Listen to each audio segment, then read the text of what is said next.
मला खूप जण म्हणतात, की "काय नेहमी-नेहमी पहाडांनी फिरत राहते?" मला त्या लोकांना सांगायचं आहे, की तुम्ही हा प्रश्न त्यांना विचारा, जे डोळ्यांनी बघूच शकत नाही. जे लोकं या नद्यांचा, या पहाडांचा, या निसर्गाचा आनंदच घेऊ शकत नाही. मी घेऊ शकते तर मला घेऊ द्या ना. सो आम्ही अशा ठिकाणी गेलो होतो, जे ठिकाण चिखलदऱ्यापेक्षाही शांततेचं आहे. कारण आता सध्याच्या घडीला जर विचार केला तर चिखलदऱ्याला तर भरगच्च अशी गर्दी आहे. पण निसर्गाचा आनंद जर खरा तुम्हाला घ्यायचा असेल तर शांततेच्याच ठिकाणी घेतला जातो. तर आम्ही गेलो होतो परसापूरवरून बुऱ्हाणपूर मार्गे आणि तिकडे चिचाटी आहे, चंद्रभागा डॅम आहे. खूप सुंदर तुम्हाला तिथे निसर्ग दिसेल, झरणे दिसतील, नद्या दिसतील, पहाड दिसतील.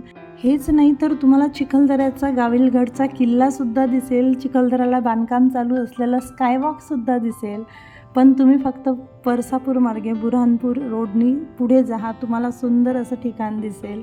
सो हे ठिकाण आहे देवगाव. या गावाला आपल्या महाराष्ट्राचा स्वच्छतेचा पुरस्कार मिळालेला आहे. आता सध्याच्या घडीला हा पुरस्कार दुसऱ्या गावाला मिळालेला आहे. तुम्हाला जर नाव माहीत असेल तर मला कॉमेंट करा. सो घरी आलो. घरी आल्यानंतर अशक्य थकली होती, पण स्वानंदीचा नांदा चालू होता.